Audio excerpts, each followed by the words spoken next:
تو پھر ماننا پڑے گا کہ یہ ان معنی میں حکم نہیں ہے صبر اور مدد کا جس طرح سے ہم دیگر ہستیوں کا، مقدس ہستیوں کا نام لے کے براہ راست ان سے کہتے ہیں کہ ہماری مدد فرمائیے۔ یہ حکم جو آیا کہ نماز اور صبر سے مدد لو، یہ تو خود واضح کر رہا ہے کہ یہ نماز کس کے لیے ہے، آپ بتائیے محترم ناظرین و سامعین۔ اگر واجب نماز ہے تو اس کی نیت کیا ہوتی ہے؟ واجباً قربتاً الی اللہ، اور اگر نفلی نماز ہے تو قربتاً الی اللہ، یعنی اللہ کے لیے ہے نا ہر قسم کی نماز۔ اور صبر کس لیے ہوتا ہے؟ کس کے لیے ہوتا ہے؟ کس کی رحمت پہ اور کس کی مدد کی امید پہ ہم صبر کرتے ہیں، مشکلات سے گزرتے ہیں؟ اللہ کی۔ اچھا، تفاسیر میں مفسرین نے صبر سے مراد روزہ بھی لی ہے، تو روزہ کس کے لیے ہوتا ہے آپ بتائیے؟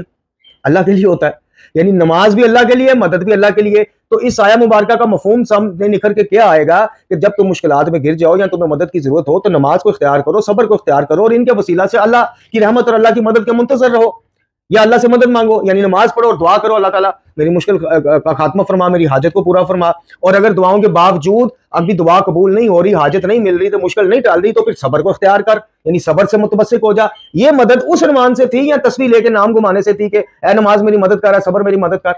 تو سب سے پہلے تو یہ استدلال یہیں پہ ان کا ختم ہو جاتا ہے، بنیادیں ہل جاتی ہیں کہ جب ہم یہ کہتے ہیں کہ جناب آئیے، پھر آپ کو دعوت ہے صوفی صاحب کہ آپ اور آپ کے چاہنے والے یا آپ کے ہم خیال اور ہم سب مل کے المدد یا صبر کے سٹیکر چھپوائیں، المدد یا نماز کے سٹیکر چھپوائیں، اور لکھیں کہ مومن کی پہچان، مومن کا شناختی کارڈ، المدد یا صبر، المدد یا نماز۔ کیوں؟ کہ بھائی واضح حکم آیا ہے، صوفی صاحب فرما رہے ہیں اگر ان معنی میں ہے۔ ہم تو کہہ رہے ہیں کہ اس کا معنی ہم نے آپ کے سامنے پورا استدلال پیش کیا کہ صبر اور نماز کو اختیار کرو اور اللہ کی مدد کے منتظر رہو، یا صبر اور نماز کو اختیار کرو اور اللہ سے مدد مانگو۔ یعنی صبر کسی خانقاہ میں بیٹھی ہوئی کسی چیز کا نام ہے، صبر کسی مزار میں جو ہے مدفن کسی چیز کا نام ہے؟ آپ بتائیے کہ جہاں جا کے ہم کہیں گے جی صبر ہماری مدد فرما، صبر کو فزیکل چیز ہے، نظر آنے والی چیز ہے؟ بتائیے۔ تو آیہ مبارکہ کا مفہوم واضح ہے کہ جب مشکلات میں گر جاؤ یا جب مدد چاہو تو صبر اور نماز سے چاہو، کیا کہ نماز پڑھو تو دعا کرو، اور دعا کرنے کے بعد اب صبر کا دامن پکڑ لو تب تک کہ جب تک اللہ کی مدد تمہارے شامل حال نہ ہو جائے۔ دوسری اب آ جائیے، دوسرا میرا ان سے یہ سوال ہے، بلکہ ان سے نہیں، ان کے چاہنے والوں سے بھی سوال ہے، ان کے ہم اثر علماء سے بھی سوال ہے، اور مجتہدین کی اگر تک ہماری بات پہنچے ان سے بھی سوال ہے کہ مجھے بتائیے کہ کیا یہ شرکیہ یا کفری عقیدہ نہیں ہے کہ اللہ رب العزت کو کسی بھی معنی میں کسی بھی عنوان سے محتاج کہنا یا سمجھنا؟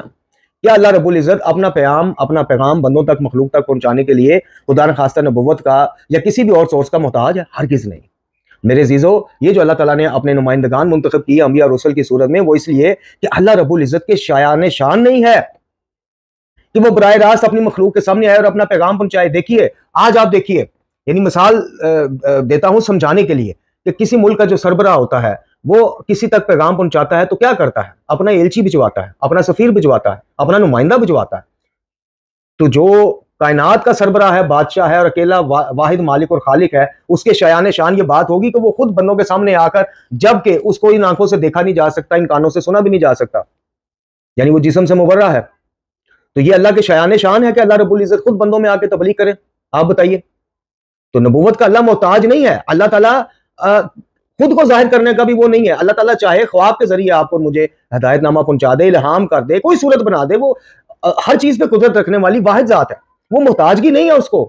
اس نے ایک سسٹم بنایا ہے کائنات کا کہ اللہ رب العزت نے، یعنی بار بار قرآن نے دعوت دی کہ تم میں سے رسول چنے، تم میں سے رسول آیا جو تمہیں آیات پڑھاتے ہیں، جو تمہارے نفوس کا تزکیہ، کیوں؟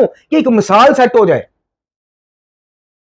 تو اللہ تعالیٰ محتاج نہیں ہے، لیکن اس کے شایان شان نہیں ہے کہ وہ خود بندوں میں آ کے تبلیغ کرے۔ اس نے اپنی جناب ایک سمجھ لیں کہ ٹیم مقرر کی کہ جو تبلیغ کرے گی، اس ٹیم میں انبیاء، رسل، اولیاء، ائمہ، یعنی جن سے بھی اس نے کار تبلیغ لینا ہے، اور جو انبیاء ہیں ان کے لیے نبوت کو مخصوص کیا، ان پہ اپنی کتابیں یا صحیفے اتارے، اس کے بعد ان میں سے کچھ کو شریعت سے نوازا، اور جو اولیاء، اوصیاء اور ائمہ ہیں وہ اسی شریعت کو لے کے آگے لوگوں کو تبلیغ کرتے رہے۔ تو یہ بات جو ہے اس طرح سے استدلال پیش کرنا یا وسیلے کو اس عنوان سے لینا کہ اللہ کو ہی محتاج قرار دے دیا جائے، کہ اللہ کو ہی محتاج ثابت کر دیا جائے اپنے وسیلے کو، اپنے ذاتی من پسند وسیلے کی تعویل کرنے کے لیے، اور تم اللہ کو محتاج ثابت کر رہے ہو، کچھ خدا کا خوف کرو، کچھ خدا کا خوف کرو۔ اس کے بعد آئیے، اس کے بعد موصوف فرماتے ہیں، یعنی آپ نے ان کی پہلی جو بات ہے صبر اور نماز سے مدد والی، اس کے بعد وسیلے والی، اس کے بعد جناب یہ جو کلی طور پہ استدلال پیش کیا جاتا ہے وہ یہ، یا انہوں نے یہ بات کہی کہ جناب